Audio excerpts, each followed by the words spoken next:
Buenas tardes a todos, a los que nos están viendo. Estamos transmitiendo en vivo por el canal de la carrera de Historia. Esta es una actividad conjuntamente con lo que es las cátedras del Bicentenario. Y para el día de hoy, para este mes, hemos organizado las conferencias virtuales sobre la enseñanza de la historia de la Guerra del Pacífico y en los diferentes tres países, Bolivia, Chile, Perú. Y para cerrar, tendremos una conferencia el 7 de mayo de la doctora Gabriela Osenbach, que nos va a hablar justamente del impacto de los textos educativos en los nacionalismos. Para comenzar estas conferencias, hemos invitado a la doctora Magdalena Cajías, que nos va a hablar justamente de la enseñanza de la historia de la Guerra del Pacífico desde la visión boliviana y la propuesta para su cambio. Entonces, doctora, muchas gracias por aceptar esta invitación y bienvenida. Bueno, muchísimas gracias.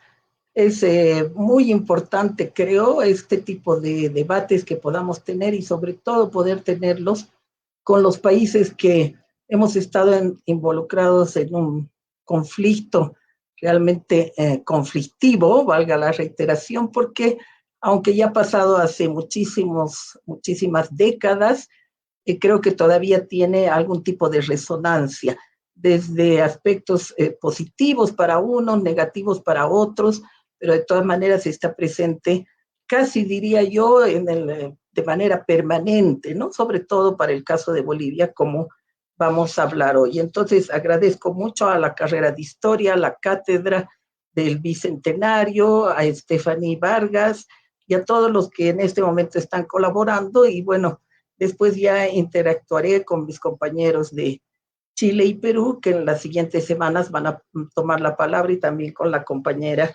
de España.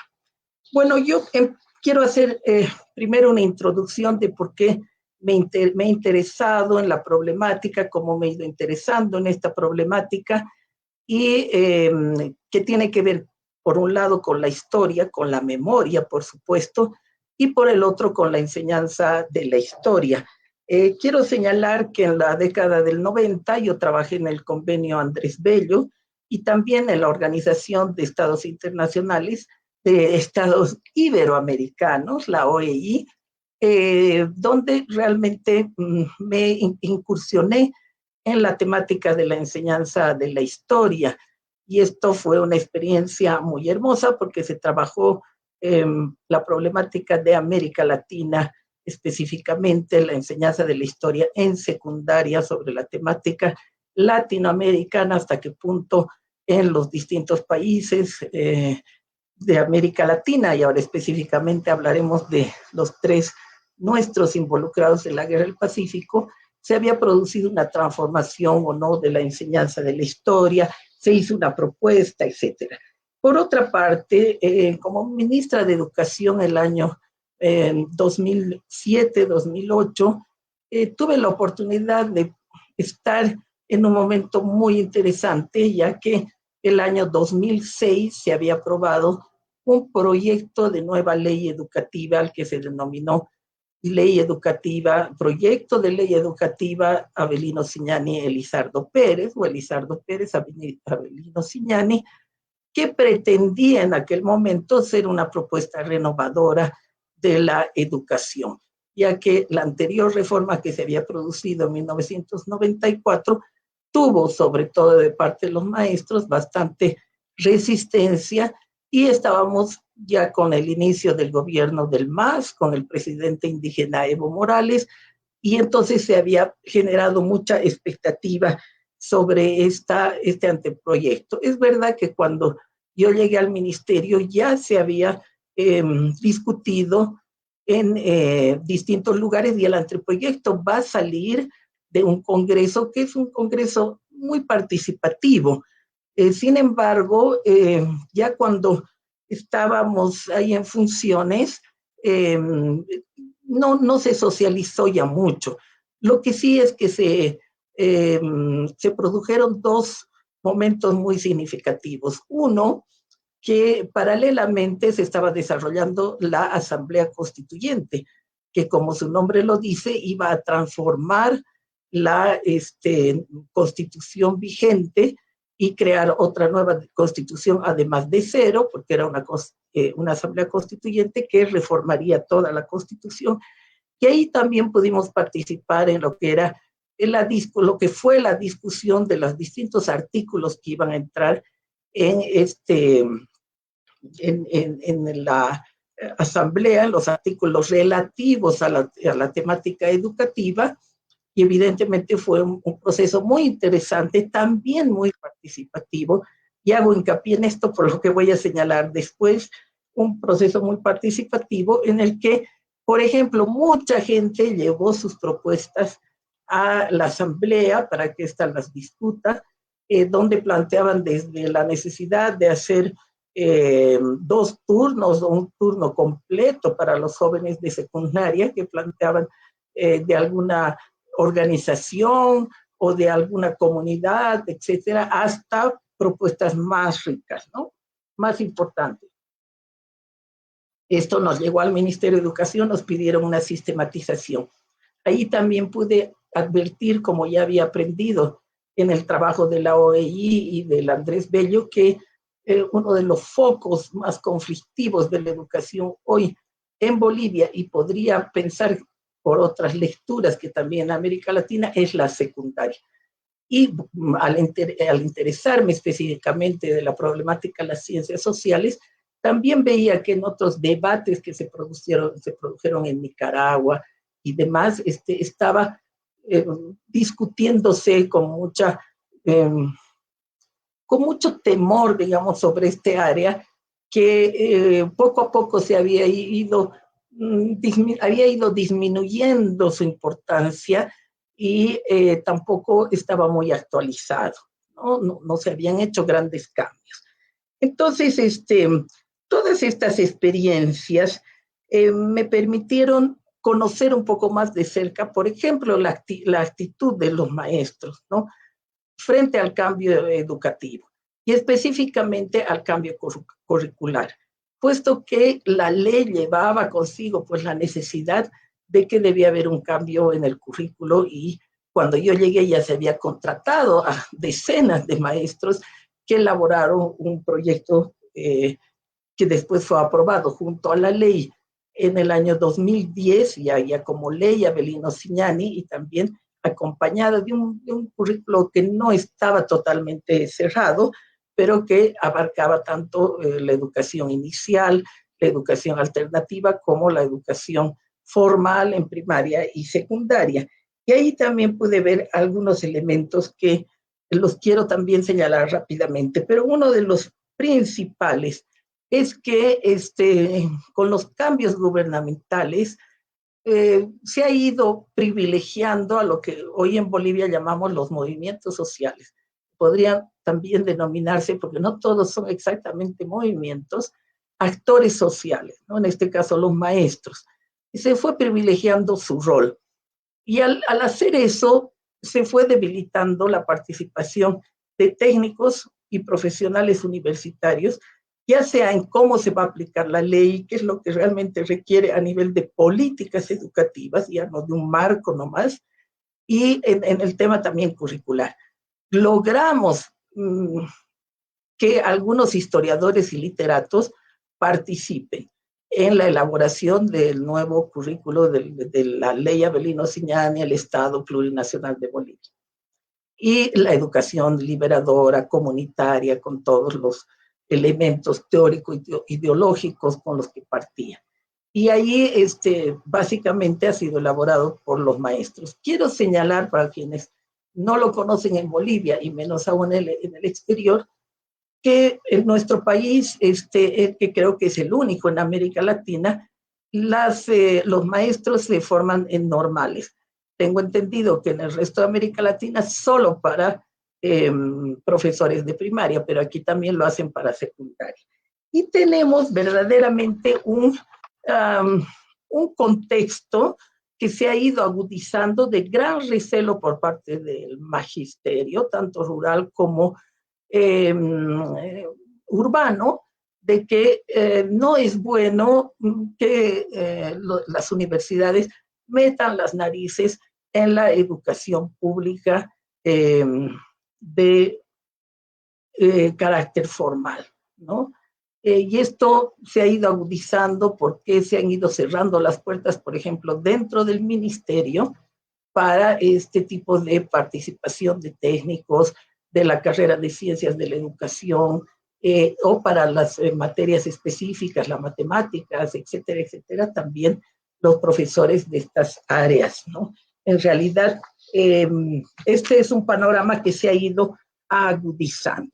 Yo quería señalar esto porque a inicios del año 2023, el Ministerio de Educación lanzó un nuevo currículo para todo el sistema educativo, en el que el área social había sido también elaborado solamente con la participación de maestros y lo que ellos llaman movimientos sociales, que estaba muy bien, que podían dar su voz, pero una ausencia tremenda de profesionales. Tuve la oportunidad de asistir a algunas de sus reuniones y pude verificar que para todo lo que significaba ciencias sociales, dentro de lo cual la historia realmente representa un 70% más o menos, tiene un peso muy grande, no hubo participación de parte de los y las historiadores, ¿no? Ahora, este es un problema estructural que estaría reflejando también que no hay un vínculo, algo que ya lo dice Carretero y tanta gente que ha trabajado el tema de la relación de los profesionales, las universidades, los historiadores, los escritores con el sistema escolar. Y es el que la distancia entre lo que se produce desde, digamos, los profesionales que ya he citado y lo que se enseña en las escuelas es enorme. Indudablemente habrá países donde esta brecha es menor por políticas en su momento, todos ustedes conocerán la trayectoria, por ejemplo, de la escuela francesa, que tuvo como uno de sus principales objetivos que estas grandes investigaciones que ellos realizaban puedan llegar a la escuela y aparentemente habrían transformado la enseñanza de la historia, vencido los escollos positivistas, sin decir que todo lo positivista sea malo, pero en cuanto a esta tradición muy grande de lo repetitivo, el tema de aprender de memoria, de las fechas, de los héroes, todos lo sabemos.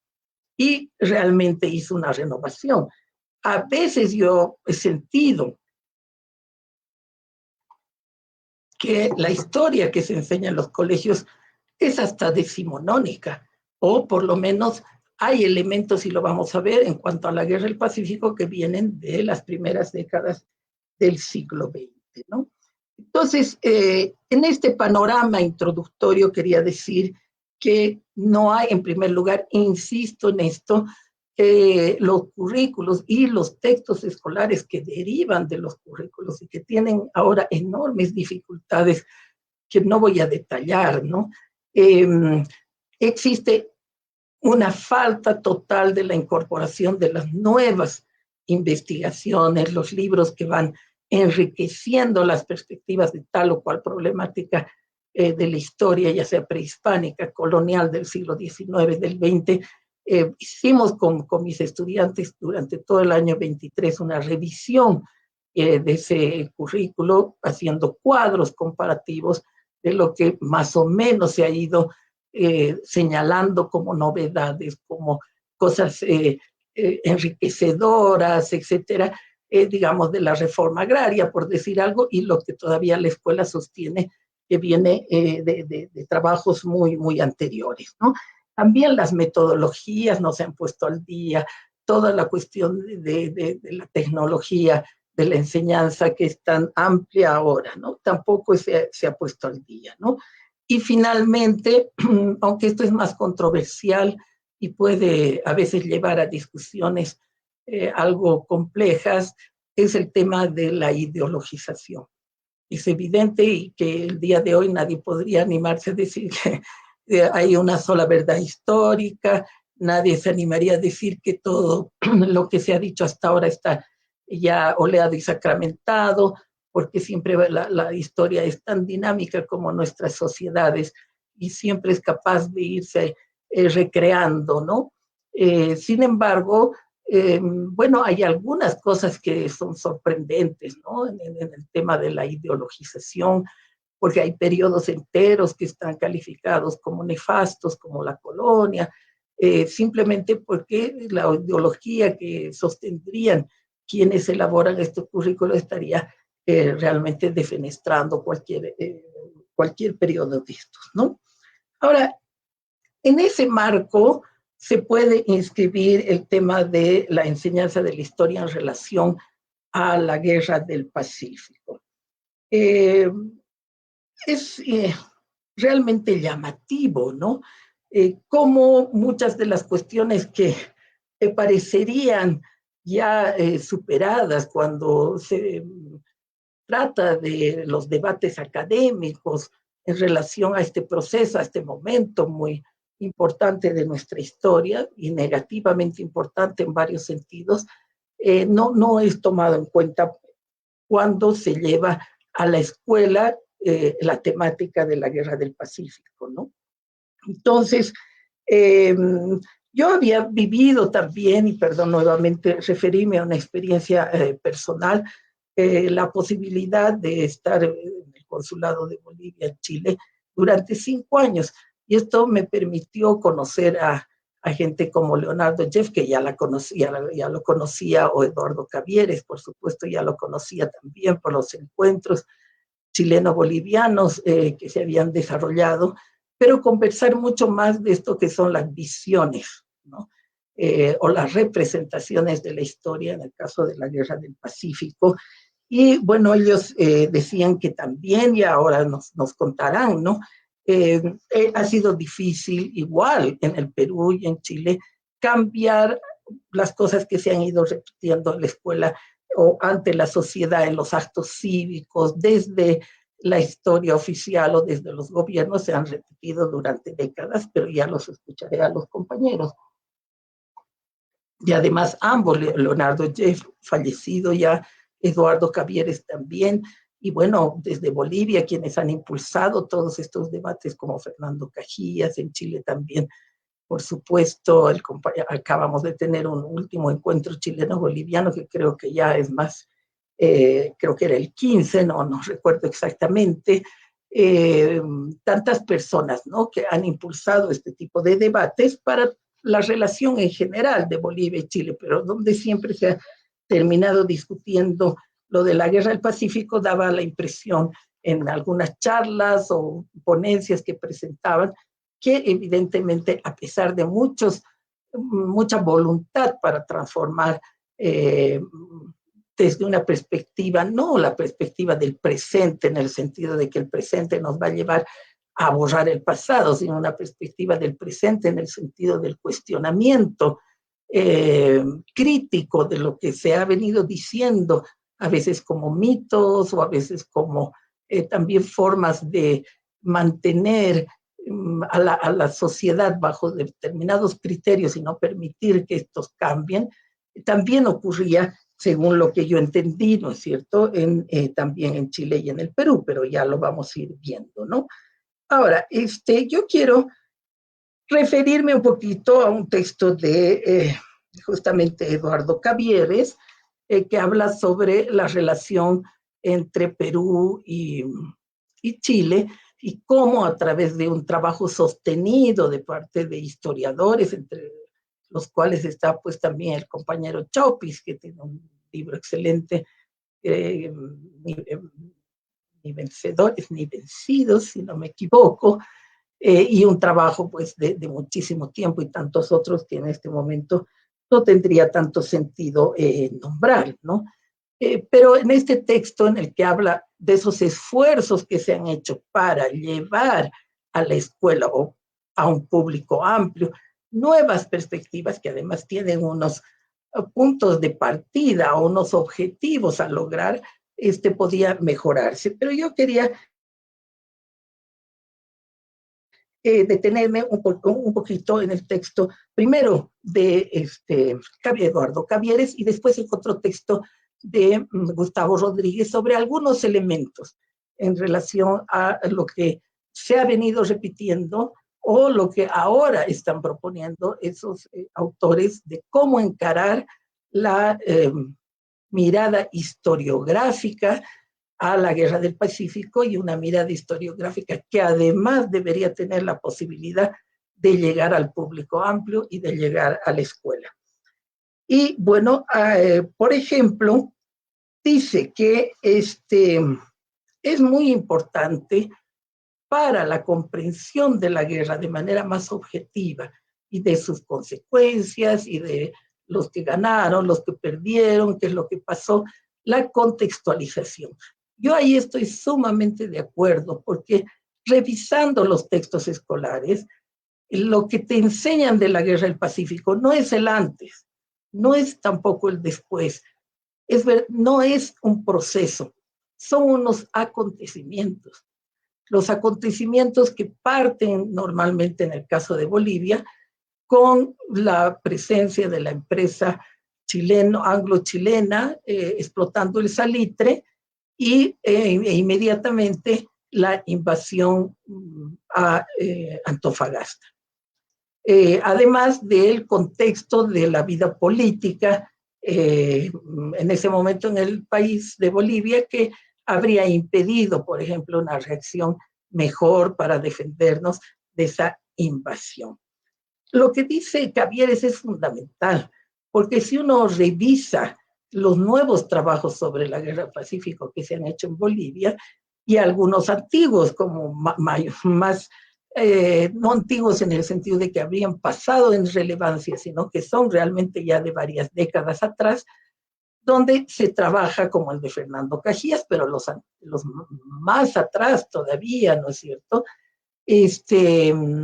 Querejazo y demás, darían mejor el contexto, ¿no?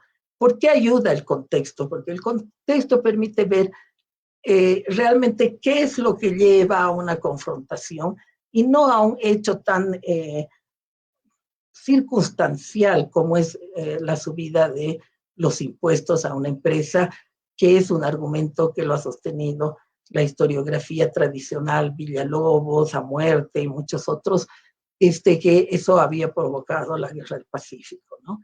Es indudablemente un tema muy difícil de sostener, porque para avanzar sobre un territorio, para afincarte en un territorio, explotar las riquezas de un territorio, no necesitas un hecho, sino como un pretexto simplemente de algo que ya estaba en el proceso histórico, ¿no? Entonces, esa contextualización me parece muy interesante y por eso no es un tema que habría que trabajar solo de 1879 a 1884 bajo ningún punto de vista.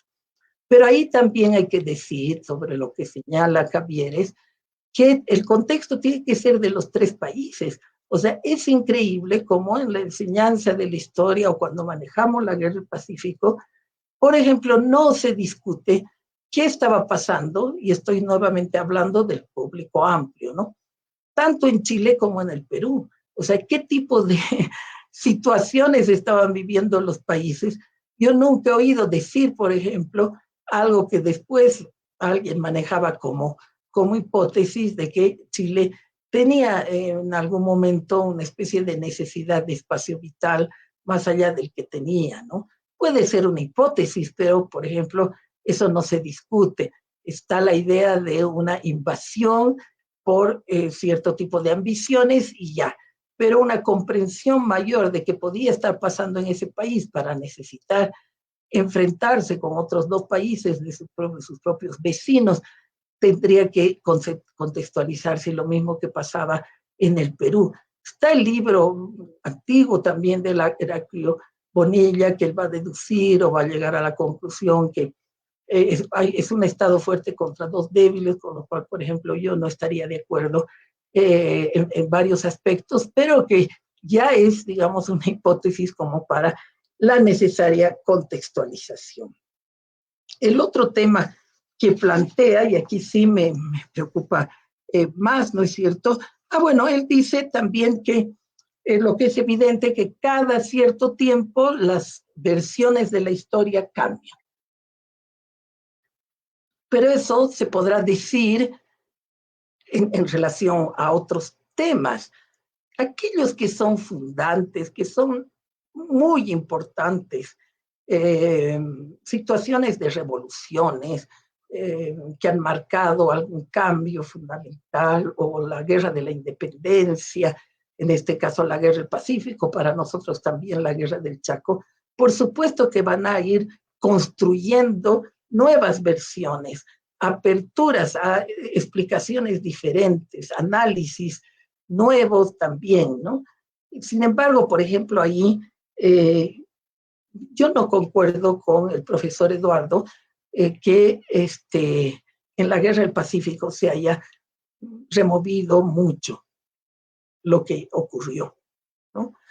Para cada uno de los países, me parece que pese a todos los esfuerzos de los investigadores, de los historiadores, de los encuentros que se producen, Bolivia, Chile, Perú, Chile, alguna vez muy rara un encuentro tripartito, etcétera, no ha cambiado tanto, o casi no ha cambiado las perspectivas que se tenían desde los años 20 del siglo pasado.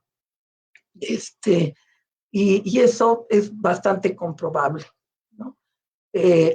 Sobre todo porque no me atrevería a ser tan contundente para el caso del Perú, que conozco menos, y que además conozco que han avanzado muchísimo en una reflexión muy diferente de cómo entender lo que había pasado en la guerra, pero sí he leído bastante el tema en Chile, ¿no? Y en Chile sí, algunos de los elementos que se plantearon hace 100 años o más están totalmente vigentes cuando uno habla con gente que no es profesional y te van a repetir las mismas cosas que podían haber dicho hace muchos años. Entonces, segunda conclusión, primero está la importancia de que se la tiene que ver como un proceso y cada cual cerrará o abrirá el proceso antes o después, pero ya basta de enseñar la Guerra del Pacífico como unos cuantos acontecimientos que no son más de 5 o 6 que explican todo y ahí se queda absolutamente todo encasillado. Y en el segundo elemento es que es muy importante hacer cambiar las perspectivas y eso requiere un trabajo muy grande porque se ha ido repitiendo lo mismo durante muchísimo tiempo, ¿no? Entonces, es un momento de conflicto en el caso de Bolivia que se ha mantenido mucho más que, por ejemplo, la guerra del Chaco, que el revisionismo histórico ha sido muy fuerte, la independencia lo mismo, se habrá repetido hasta la década del 50 del siglo pasado, que solamente habían sido importantes Sucre y Bolívar, etcétera, pero eso ya se ha superado también en la enseñanza de la historia, entran otro tipo de actores, los actores indígenas que habían sido desconocidos en el relato, etcétera, etcétera. Un elemento también que dice Cavieres es que en verdad debe haber una nueva actitud frente al conflicto que ocurrió. Y eso es algo que otros que he leído también y que algunos los he nombrado están de acuerdo. Y para eso dicen que habría que desarrollar una cultura de paz y dejar de tener resentimientos, odios con el adversario con el que te enfrentaste en la guerra. Yo aquí difiero de algunas cosas que he leído en relación a la disputa y todo lo que significó pérdida de territorios, invasión hasta Lima, etcétera, del Perú. Pero, por supuesto, no es del momento, ni además no estoy explicando por qué, entonces simplemente cito que yo encuentro que hay una diferencia entre cómo los peruanos pueden pensar, digamos, en diluir esta cuestión del enemigo, ¿no? De que el chileno es el enemigo, es el que te atacó, es el que te lastimó, es el que cometió adversidad. Bueno, fue un adversario bastante radical, hasta brutal en algún momento y que eso no se puede perdonar. Yo absolutamente de acuerdo en que sí se tiene que hacer todo un trabajo para que, no es que no no estés, no es que tengas que decir no pasó nada, pero exactamente como dice también Eduardo Cavieres, pero sí limar las asperezas. Ahora, ahí, por ejemplo, pone Eduardo, el profesor Eduardo, la referencia de Europa, que también le encontraron muchos textos que están buscando limar las asperezas del pasado en el presente. Y dice que, bueno, los europeos han logrado, sobre todo entre los franceses y alemanes, ¿no? Darse la mano. Carretero habla de los textos conjuntos que llevan 20 años, creo que se enseña la historia de la Segunda Guerra Mundial, no de la Primera, de manera conjunta en textos, pero ahí hay un tema que para mí es fundamental, y es el concepto de reparación, ¿no? Yo creo que la mirada boliviana tradicional en las calles, un taxista, y el otro día le preguntaba, ¿y usted qué piensa? Y te van a contestar lo mismo, nos han invadido, etcétera, etcétera, ellos nos han quitado nuestros recursos naturales. Esa mirada, yo creo que en gran medida tiene que ver porque no ha habido una reparación. Y en la medida en que no ha habido la reparación, y voy a volver sobre ese tema, de cualquier tipo, se hace más difícil esta perspectiva del presente como no ha habido vencidos ni vencedores, démonos las manos y olvidémonos de algo que ocurrió. ¿Y qué entiendo yo por reparación? Porque cuando hablaba eso con algunos amigos o incluso diplomáticos chilenos me decían, bueno, pero entonces tenían que reparar tal, cual, etcétera, ¿no? Y yo decía, evidentemente, sí ha habido reparación en muchos casos, y eso es lo que ha permitido que la historia adquiera otro tipo de carácter después de un conflicto. Ponía el ejemplo, y rápidamente lo voy a hacer, de Lincoln, ¿no? Frente al sur, por ejemplo. Claro que es un avasallamiento bastante contundente, sobre todo en la última fase de la guerra del norte al sur. Y él tiene unas frases maravillosas que dice, nos van a odiar para siempre si es que no reparamos, por lo menos ciertos daños. Y eso se lo reparó con dinero. Ahora, cuando se pone el ejemplo de Europa, a mí me preocupa, ¿no? Porque o no sabemos o no queremos saber que ha habido pues una enorme reparación, y esa reparación ha venido desde Estados Unidos y los ha igualado a todos, digamos, ¿no? Con el plan Marshall. Y por otra parte, lo fundamental es que el principal, el que hizo la guerra principalmente, porque yo no creo que los alemanes lo hayan hecho todo, ni mucho menos, el invasor, que violenta, ¿no es cierto?, a otros pueblos, asume su culpa. Y ese es un rasgo central, que no lo encuentro en los ejemplos que ponen algunos autores para decir, es posible llevarnos requete bien, olvidar el pasado, mirar el futuro, descubrir las cosas que nos ponen en común, nos sitúan como hermanos, etcétera, que eso no está mal, pero no puede esto hacerse de manera muy fácil cuando del lado del invasor, digamos, o del que buscó quedarse con un territorio que no era suyo, cuando nunca ha sido capaz de asumir y por lo tanto de reparar, aunque sea moralmente, por más ejemplos que hay, por supuesto, ¿no? Después voy a hablar de la demanda boliviana en relación a esto. Por supuesto que ha habido mucha gente, ¿no? Que incluso Santa María, etcétera, que decía, no, cuidado. Es decir, a un pueblo al que le haces un agravio, tienes que darle algo, ¿no? Y eso no se ha podido producir. Algunos dicen por culpa de Perú, por culpa de esto, por culpa de aquello, no importa. La cuestión es que ahí, ¿cómo vamos a hacer en la nueva perspectiva que queremos que llegue a la escuela, que queremos que llegue a un público amplio, que queremos sobre todo que influya en nuestro relacionamiento para llevarnos mejor, para intercambiar productos, para olvidarnos de ciertas cosas y mirar hacia adelante, cuando nunca, digamos, el agresor asumió, porque nunca lo ha hecho, ¿no? Asumió algunas de las cosas que debía haber asumido. Y finalmente, en relación a este texto, pero yo le voy a pedir que por favor en unos 10 minutos a alguien me haga notar que ya debo ir cerrando. Entonces, esto es para mí vital. ¿Ya? Por otra parte, dice el nacionalismo. El nacionalismo es uno de los elementos que ha contribuido a que las lecturas de ese pasado al que nos hemos estado refiriendo sean lecturas negativas.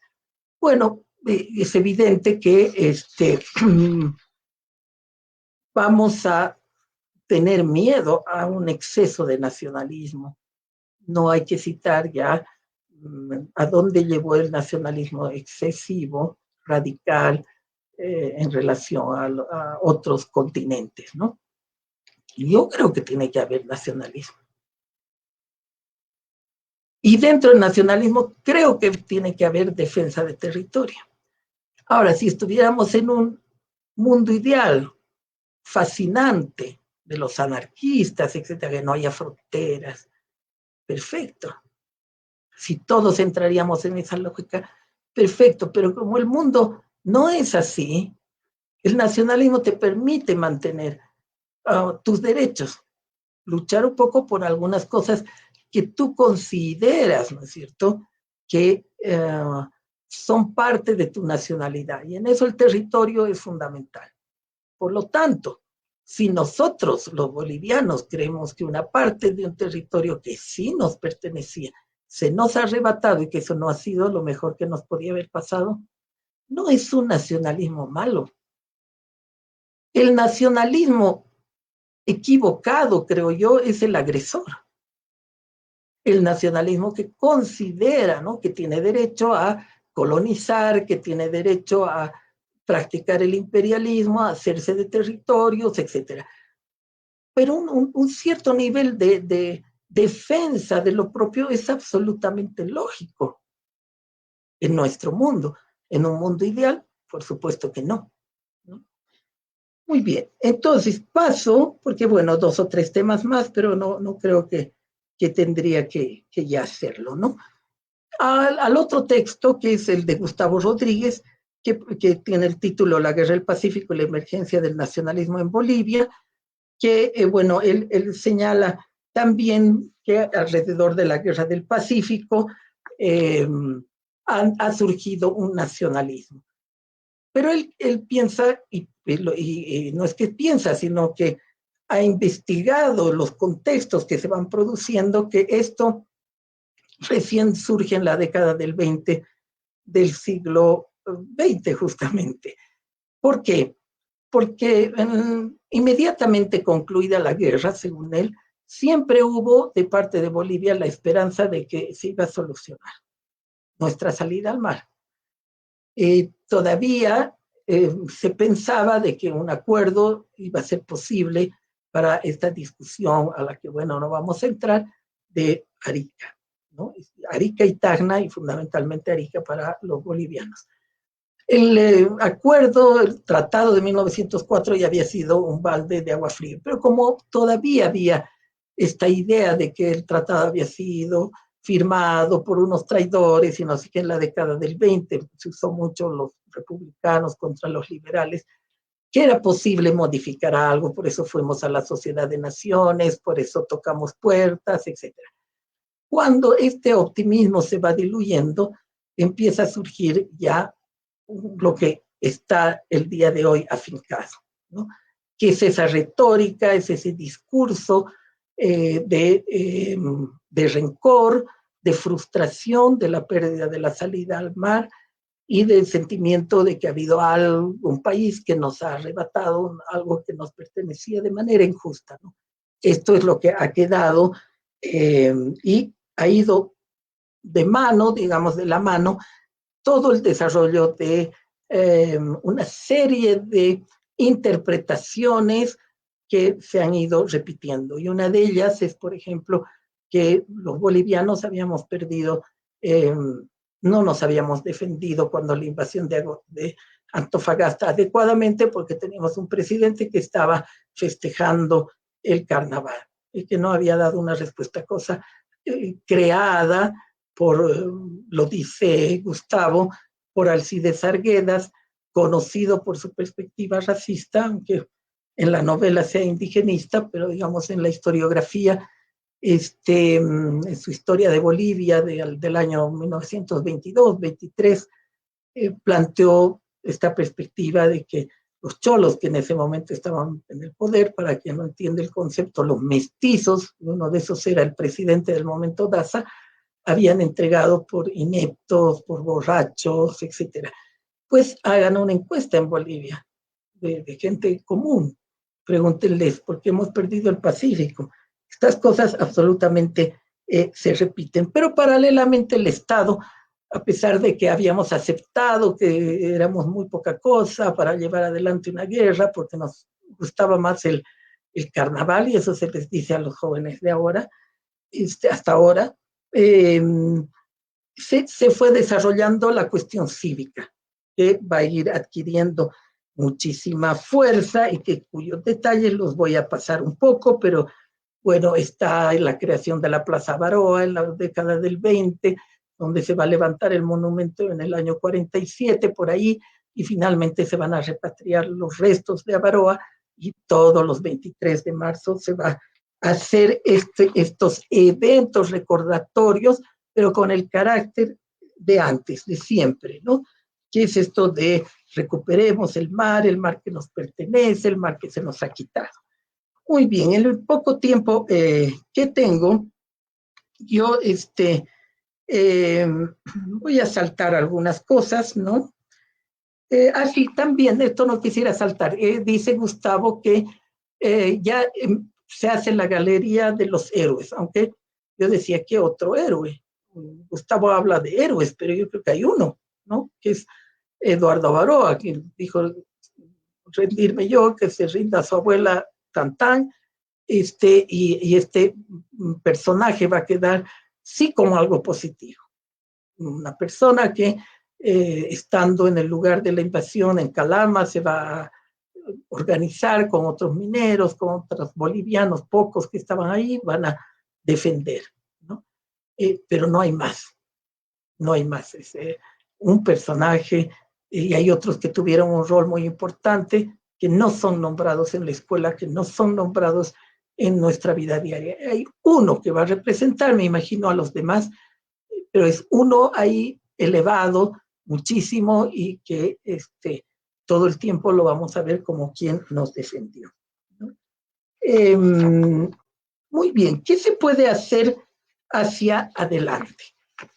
Con las cuestiones que he planteado, que no creo que sea fácil, ¿no? En Bolivia, principalmente porque no ha habido la reparación y una actitud verdaderamente amistosa de decir, ya, está bien, obviamente devolverles todo el territorio, no, pues hemos ganado la guerra, somos vencedores, y el vencedor tiene el derecho de esto y de aquello, tararín, tararán, sino de mayor actitud, de cualquier forma de reparación. Las veces que han habido encuentros, posibilidades para que esto ocurra, ganaba dentro de la opinión política, ¿no? La perspectiva más dura, ¿ya? En general. Eso ha ocurrido con Chile. Entonces, ¿pero qué se puede hacer? Yo creo en primer lugar que para cambiar cómo se enseña la historia, cambiar los actos cívicos que hay en las escuelas, en la calle, tienen que ir los empleados públicos, todo el mundo, ¿no es cierto?, a marchar el Día del Mar. Esto podría ir cambiando en la medida en que se recupere el aporte de los historiadores. ¿Y quién lo van a hacer? Lo tienen que hacer los historiadores. La síntesis que permitan llegar a un público amplio de qué es lo que realmente fue el proceso de la Guerra del Pacífico. Recuperar, por ejemplo, la problemática económica, ¿no? Ahí yo también me llamaba mucho la atención que una vez un alto personaje del gobierno boliviano dijo, bueno, no tenemos que olvidar nunca que Chuquicamata es la billetera de Chile. Bueno, no es la manera, absolutamente. Tendría sus razones, ¿no? me meto en eso, ¿no? Pero yo creo que, por ejemplo, no hemos estudiado bien. Se dice que no nos importaban los recursos naturales, pero en Bolivia estamos viviendo un proceso de acumulación originaria del capitalismo y se estaba paralelamente al supuesto descuido de que no nos importaba perder los recursos naturales, etcétera, porque no habíamos trasladado gente ahí o invertido grandes inversiones, los mineros que estaban ahí eran pequeños, o lo que sea. No es porque estábamos tan retrasados en el sentido del desarrollo, por ejemplo, de la explotación de recursos naturales, porque paralelamente desde el año 1860 aquí se estaba desarrollando ya el gran impulso a la recuperación de la minería de la plata. Entonces, todo esto y muchas otras cosas que para qué los voy a cansar, se podrían mostrar de manera más adecuada, ¿no? Por otra parte, yo creo que hay que recuperar la demanda a la Haya. ¿Por qué? Yo creo que esta demanda ha sido trabajada por historiadores en gran medida, ¿no? Historiadores de gran conocimiento del tema y que han hecho un análisis mucho más complejo y completo de todo el proceso que llevó a la Guerra del Pacífico, y allí además todas las posibilidades que hubieron de solucionar la salida al mar de Bolivia, de una u otra manera. Entonces, más allá de que esta demanda haya sido rechazada por la Corte de la Haya, tiene un elemento articulador que no lo han dado necesariamente, ya 3 minutitos más, no lo han dado solo los historiadores, sino también nuestros abogados internacionales, que es la temática de la reparación. Y por eso creo que es altamente significativa la demanda. Hoy no voy a discutir a todo el mundo que cree que se cometieron muchos errores, no importa, pero hay ahí un eje absolutamente importante, que es un eje que Alemania lo ha entendido con los palestinos, con los judíos, mil disculpas, que el día de hoy lo sigue apoyando, ¿no es cierto?, frente a su conflicto con los palestinos, que muchos otros lugares, Lincoln lo entendió, etcétera, etcétera, que es el tema de la reparación. Y finalmente, ¿no es cierto?, hay un montón de temas que se deberían escribir, que nos unen, que nos permitirían ver cómo a pesar de la guerra, cómo a pesar de las distintas visiones, nos hemos ido encontrando. Las inversiones de los chilenos en Bolivia, inmediatamente después de la guerra hay inversiones en la minería, la presencia de trabajadores bolivianos en las salitreras, paralelamente también de obreros chilenos en las minas de estaño, los trabajadores chileno-bolivianos en la construcción de los ferrocarriles, ¿no es cierto?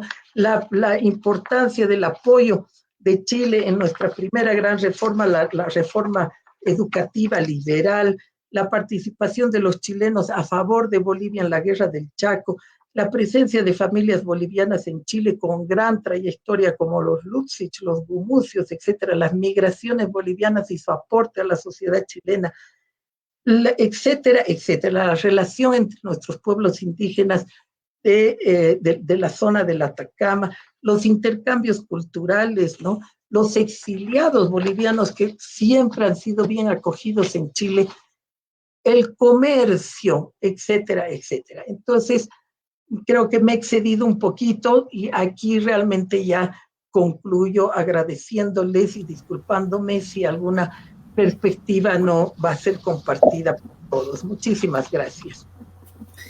Muchas gracias, Magdalena. Invito a todos los que están siguiendo esta conferencia que puedan plantear sus preguntas por el chat del Facebook para que la doctora Magdalena pueda solucionar sus inquietudes. Mientras lo hacen, y también vamos a leer un poco de los elementos que han ido colocando en el chat, yo quisiera hacer un pequeño, no diremos resumen, pero sí ir cerrando algunas ideas que me parecen importantes y que también algunas son con dudas. Estimada Magdalena, tú nos has hablado de que lamentablemente en nuestro país no hay una buena relación entre lo que es la normal, el magisterio, con la universidad, ¿cierto? Con los historiadores. Eh, todos sabemos, bueno, los que somos de Bolivia, para el resto de los que nos están viendo, los colegios del Estado, que nosotros conocemos como colegios fiscales, tienen el ingreso, los profesores normalistas, a estas instituciones, mientras que los colegios privados normalmente buscan a profesores con títulos universitarios. Esta diferencia de visión entre las normales y los profesores que provenimos de la universidad, ¿qué impacto pueden generar dentro de la enseñanza de la historia a estos muchachos? Esa sería una primera idea. Segunda idea, para que Magdalena que nos resuelva esto en uno solo. En la normal, solamente pueden dar clases exnormalistas, personas que han sido, o sea, profesores que enseñan profesores. ¿Cómo puede darse esa apertura hacia los que somos del área si es que es imposible llegar a estos puestos, ¿no? Esa sería la segunda.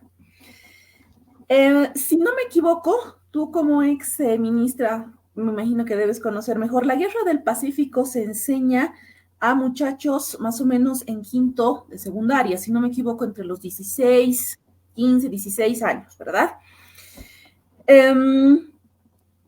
Nos has hablado de que lamentablemente la currícula solamente toma algunos acontecimientos a la guerra, no hay un contexto previo y tampoco hay un post. De hecho, yo me animaría a decir que tampoco hay una visión tripartita, ¿no? Que a veces solamente es Bolivia, Chile y nos olvidamos del Perú cuando es una guerra que nos ha involucrado a los tres países.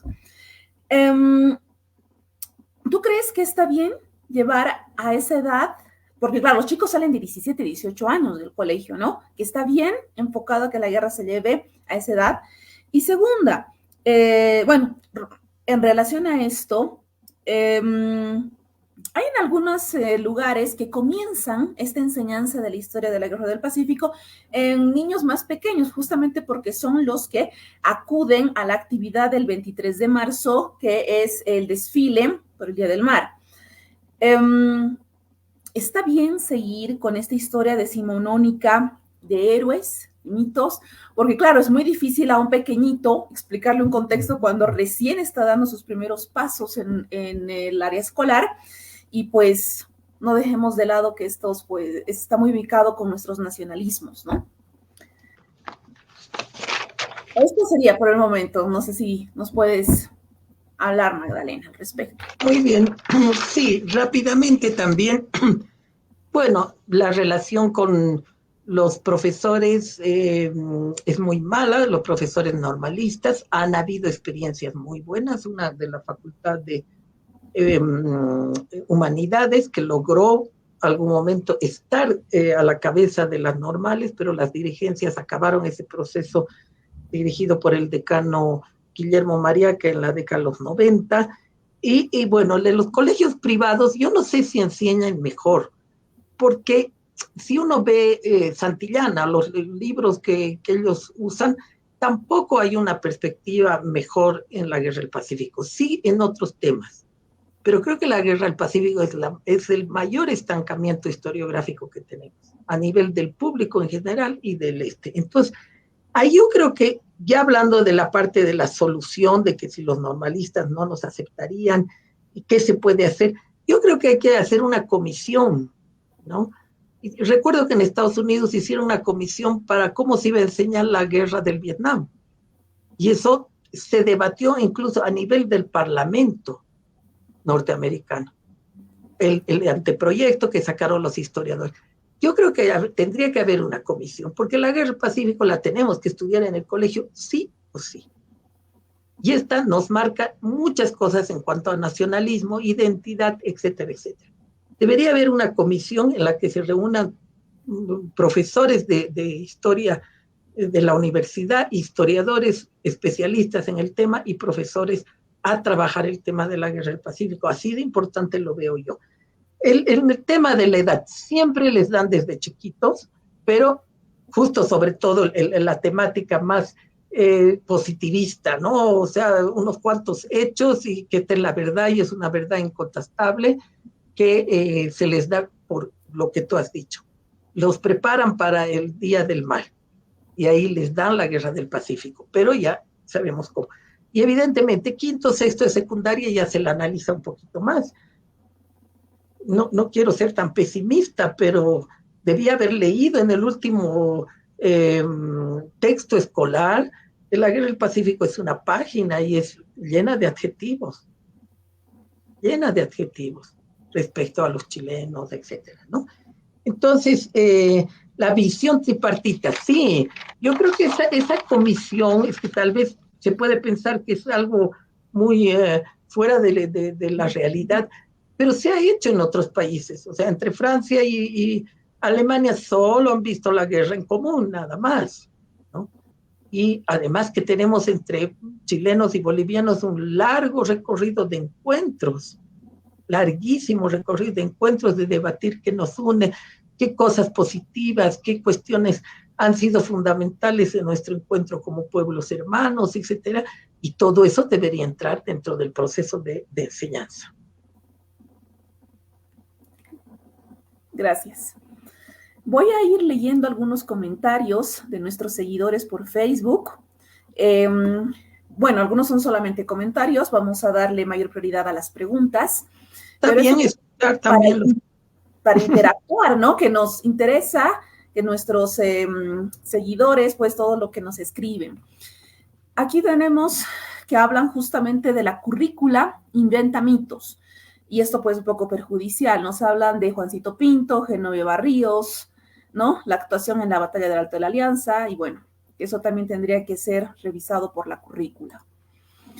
Otro de nuestros seguidores nos dice que sería bueno en el contexto incorporar el tema de la Guerra del Pacífico y el papel que jugó la élite conformada por los terratenientes, ¿no? Que influyeron también en el derrocamiento de Hilario Ondaza. Aquí hay una pregunta que dice, ¿por qué asumir los errores de la gente que ya murió hace 6, 7 u más generaciones? Por eso se sigue sembrando resentimiento. Bueno, es una de las preguntas que nos hacen. Aquí dice también otro de nuestros seguidores, creo que los maestros y con formación universitaria, historiadores, están cambiando estas visiones tradicionales de la historia. No se enseña con un apego estricto a los textos de aprendizaje dotados por el ministerio. Quiero aprovechar con esta intervención que tenemos justamente en la carrera una maestría terminal que se aboca a la enseñanza de la historia. Y sí, tenemos varios de los compañeros que han trabajado en las aulas de colegio, tanto a nivel primario como secundario, y creo que eso también es algo relevante, como dice aquí uno de los seguidores, que pues se trata de dar otro tipo de aproximaciones, ¿no? A este evento. Le están felicitando, también hay muchas felicitaciones en Facebook por su conferencia, doctora. Aquí hay una pregunta interesante. ¿Y si miramos el futuro, en lugar de pedir reparación, enseñar menos odio hacia los chilenos y cómo los peruanos creen que somos unos traicioneros, que no peleamos las mismas campañas? Nos habla, ¿no? O sea, una pregunta interesante porque, como usted también lo ha mencionado, a veces en la currícula, en los textos educativos hay textos con muchos adjetivos negativos a el vecino país, ¿no? A ver,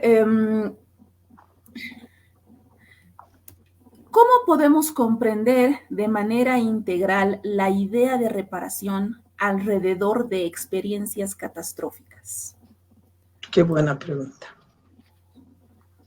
Hasta ahí podría responder. Claro que sí.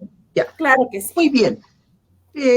Sí, lo de la invención de mitos, no sé si Juancito Pinto sea totalmente una invención. El tema, ahí yo, como les decía, al tener solamente al Eduardo Baroa, ¿no? Y el otro, el Daza, es no sé qué, el presidente Campero, el representante de una clase minera que finalmente no le importaba, que tan. Bueno, estos chiquillos, imagínense, de la Genoveva Ríos y el Juancito Pinto van cubriendo, ¿cierto? Todos los pueblos necesitan héroes. Ahí muy difícil, ¿no?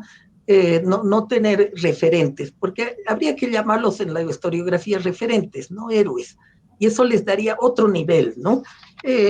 La resistencia francesa, o sea, ¿qué harían los franceses sin Moulin, ¿no? Tendrían que simplemente quedarse con que fueron favorables a los alemanes, o por lo menos los aceptaron.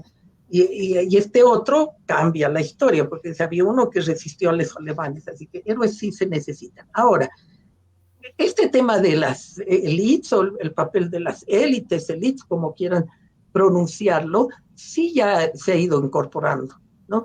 Y esto tuvo un papel muy importante en la película Amargo Mar.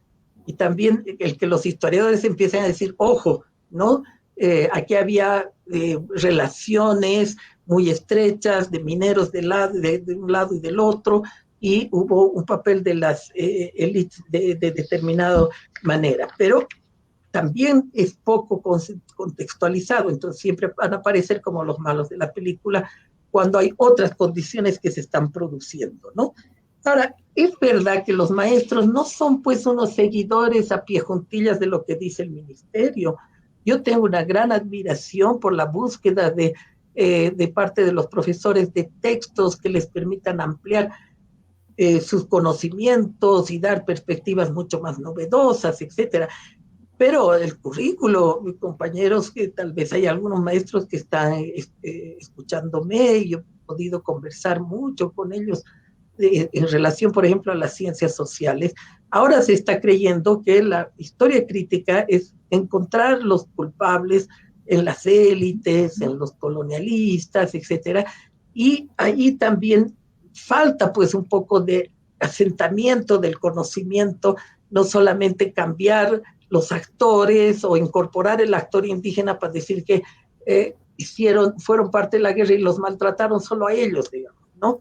Porque esto se descontextualiza y la ideologización a veces es un poco negativa, pero sí que es muy importante incorporar esto, ¿no? Ahora, ¿por qué vamos a cargar a los muertos del pasado o los problemas del pasado? Bueno, yo ahí soy muy cercana o sea, lo admiro muchísimo a Walter Benjamin, este judío marxista, porque yo creo que cuando él habla de la memoria dice algo central, ¿no? Quieras que no, el pasado está en ti, quieras o no. Entonces, la guerra del Pacífico está en cada uno de los bolivianos, aun cuando no la discutan, porque desde que ha ido al desfile, desde que ha oído en la radio decir recuperemos nuestro mar, nuestro, etcétera, etcétera, lo va a tener ahí. El día de hoy una radio repite todos los días eso a las 7 de la mañana. Entonces, cuando empieza su primer, que se llama noticioso, y después va a seguir haciéndolo, ¿no? A lo largo del día. Entonces, está en nosotros, está en nuestra ADN. Estas pérdidas territoriales son muy importantes en cómo nos vemos, cómo analizamos nuestra historia. Pero cuando yo hablo de la reparación, no estoy diciendo devolución de territorio, no estoy diciendo cosas inalcanzables. Estoy diciendo que a lo largo de posguerra del Pacífico, el Estado chileno como tal no tuvo una actitud que han tenido otros vencedores, que la de aceptar los agravios que habían cometido y buscar soluciones a esos agravios. Esa reparación yo me refiero. ¿Que ha habido gente en Chile maravillosa que ha intentado hacerlo? Sí. Y podríamos dar numerosos nombres, no solo Allende, Santa María, etc. Por eso yo diría que hay que recuperar lo que los historiadores hicieron en la demanda. Y finalmente, por mirar al futuro, claro, mirar al futuro es limpiar el pasado, y eso es lo que dice Benjamin. Realmente cuando puedes mirar al futuro es cuando has superado el tema. Y nosotros lo estamos superando hoy con la pérdida de la demanda en La Haya. Podemos decir, ya está todo cerrado, pero superado en el corazón, superado en el sentido de que hay algún bracito, ¿no es cierto?, que se nos arrancó, o un gran brazo, o una pierna, lo que sea, que debería haber habido un tipo de solución reparadora. Pero yo creo eso, tal vez miles de bolivianos les importa ya un pepino y cierro diciendo que, por ejemplo, hablando con gente de Santa Cruz, me decía, nosotros no nos hace ni mella el tema del Pacífico, porque, o sea, del Atacama, porque nosotros siempre teníamos la opción primero del Atlántico, que el occidente, por su mirada occidentalista, nunca le dio importancia, y que hay ahora historiadores, y Stephanie y otros que están trabajando el tema de la cuestión de la salida por el Atlántico, pero por otro lado, porque usan Arica, igual sacan sus cosas, ¿no? Eso. Y muchas gracias también por todos sus ánimos para, para que se siga con estos trabajos, ¿no? Gracias. Vamos a cerrar con las últimas preguntas porque hemos tenido una gran convocatoria que nos alegra profundamente. Nos preguntan cómo estos mitos de la Guerra del Pacífico, como el del carnaval, se han ido introduciendo a nuestras currículas. Después la felicitan por la ponencia y preguntan, con relación a la participación de otras fuerzas combatientes, ¿usted cree que aplicando la currícula regionalizada se debería enseñar sobre la participación de la Guerra del Pacífico de contingentes provenientes de los distintos pueblos de Bolivia? Esto como sucedió, por ejemplo, con los soldados del Caiza del Gran Chaco. Nos preguntan. Aquí hablan también de que se debería incorporar a los militares para enseñar, para tener nuevas perspectivas de la Guerra del Pacífico. Después, hablan que la currícula se centra en políticas y visiones y lineamientos del gobierno, responden al gobierno. Después, aplicando la hipótesis contrafactual, ¿qué hubiera pasado si el conflicto bélico entre Perú y Chile y Bolivia no se hubiera dado? También sería bueno de hablarlo. Sería bueno también, aquí dicen, introducir la perspectiva peruana, ¿no? Extender el conocimiento, ¿no?, de estas diferentes áreas.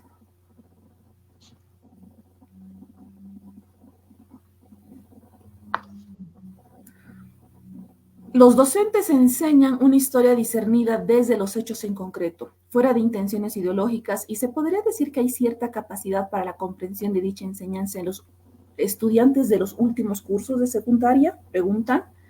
Nuevamente el tema de la edad, ¿no?, de cómo llevarlo. Y para terminar, para ir cerrando, ¿por qué se enseña la Guerra del Pacífico para un recordatorio cívico? ¿Por qué celebrar las derrotas, esta derrota, mejor dicho, el 23 de marzo? ¿Y cómo afecta a la autoestima del boliviano de a pie? Vamos a cerrar con esa pregunta y sí me gustaría, Magdalena, que hagas énfasis también, como dice esta última pregunta, estamos enseñando a adolescentes, a nuevas generaciones, a niños, gente que posiblemente nunca más se ve involucrada con el tema histórico, como lo estamos nosotros desde la academia. Entonces, este impacto a estas generaciones y a tan corta edad, ¿qué les estamos enseñando? ¿Qué les estamos dejando de nuestras relaciones? Dejemos de lado la diplomacia, dejemos de lado el tema comercial, sino de relacionamiento y de autoestima. Sí, muchas gracias. Voy a empezar por tu última pregunta. A veces los estudiantes de historia y los profesionales de historia nos preguntamos, bueno, ¿cuál es nuestro rol y qué se puede hacer, ¿no? Si poca gente lee libros de historia, muchos dicen que es muy aburrida, bueno, ¿cuántas cosas? Hay una cosa que sí podemos hacer, entre otras, porque yo creo que igual habrá gente que lea los libros, y es la difusión de las investigaciones sólidas hacia públicos más amplios, pero no lo hacemos. Mi generación intentó sus cosas, hicimos fascículos, por ejemplo, tanto de un grupo dirigido por Juan Jáuregui, como un grupo que éramos la coordinadora de historia y seguimos viviendo, y sí tenemos hecho fascículos y demás. y hemos hecho también un trabajo para la alcaldía, donde se trata la guerra del Pacífico de otra manera y todo, que se lo entregó a los jóvenes. Pero un trabajo sistemático de divulgación de la historia para un público amplio no se hace en Bolivia.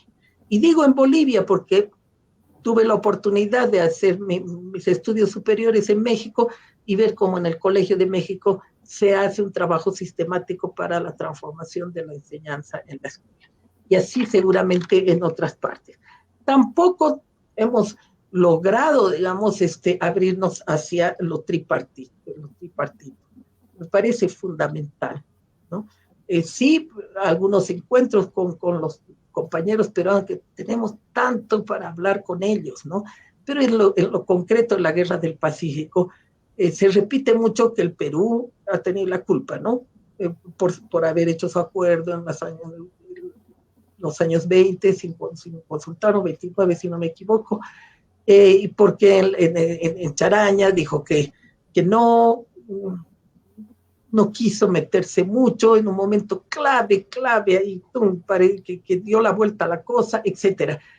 Cuando, bueno, tienen su propia perspectiva y hay que leerlos y hay que estudiarlos, y yo creo que nos tienen mucho que decir respecto a estas cosas de cómo divulgar, cómo. Ahora, dentro del Pacífico, de la enseñanza del Pacífico, la edad de cuándo hacerlo, para mí es como cualquier otro tema. O sea, lo que tiene que cambiar es toda la enseñanza de la historia.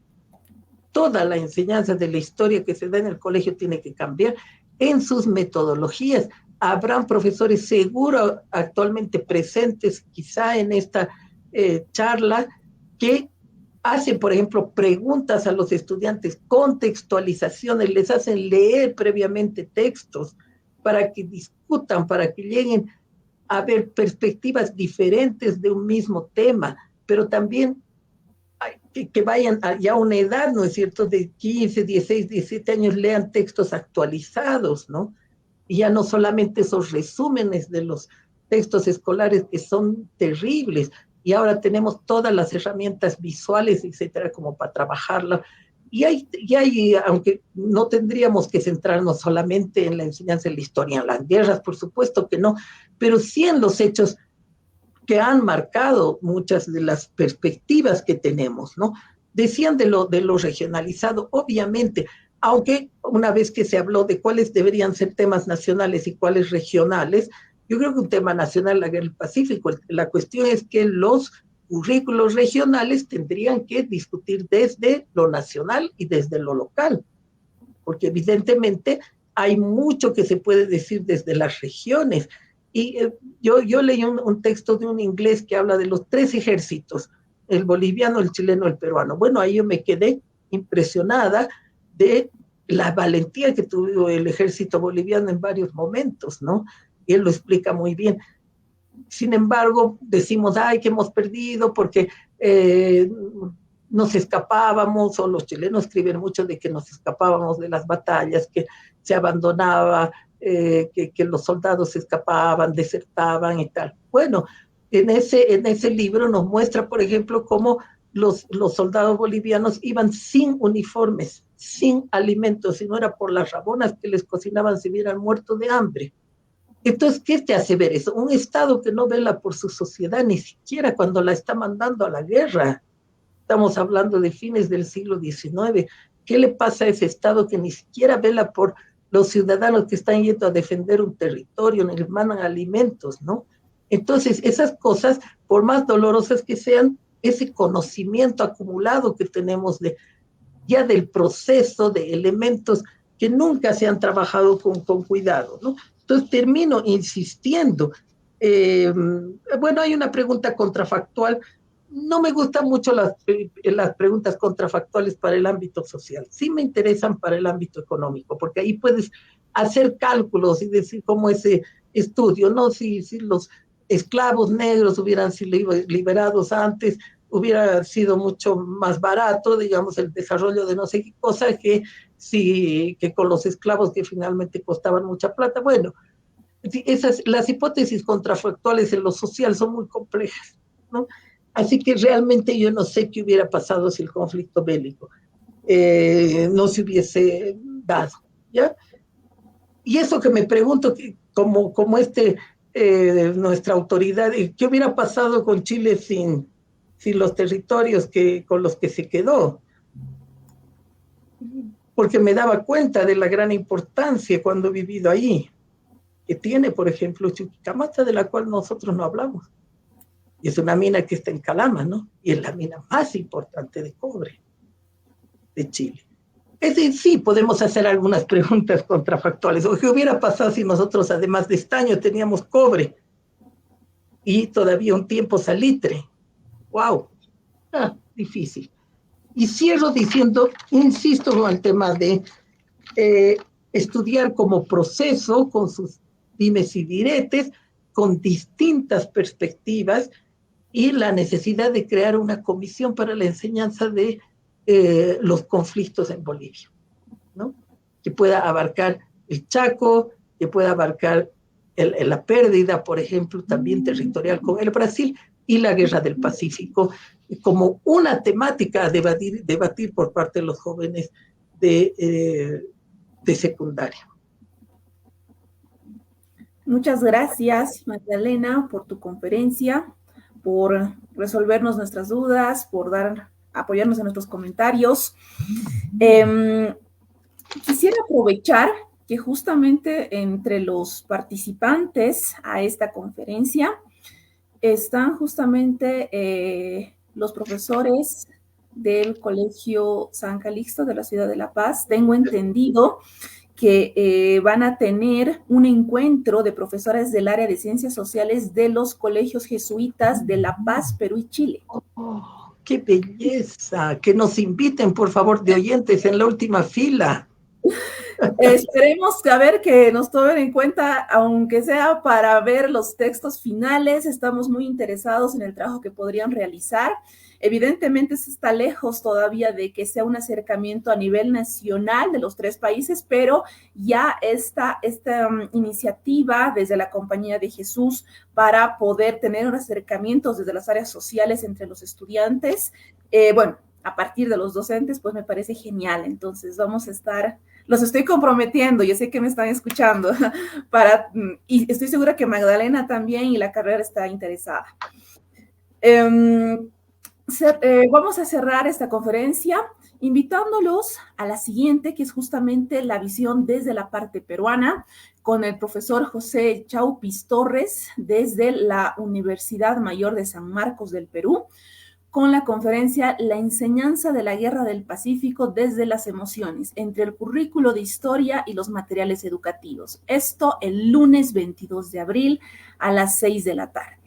Entonces, nuevamente, gracias, Magdalena, y pues todos están invitados a seguir con las conferencias. Muchísimas gracias. Muchas gracias a ti, a todas las personas que nos han escuchado. Muchas gracias por sus preguntas y comentarios que siempre nos ayudan a seguir reflexionando sobre esta temática tan importante. Gracias a la carrera de historia y a quienes nos han permitido aquí por el streaming. Muchas gracias y buenas noches. Buenas noches a todos. Gracias. Chao, chao, chao. Gracias.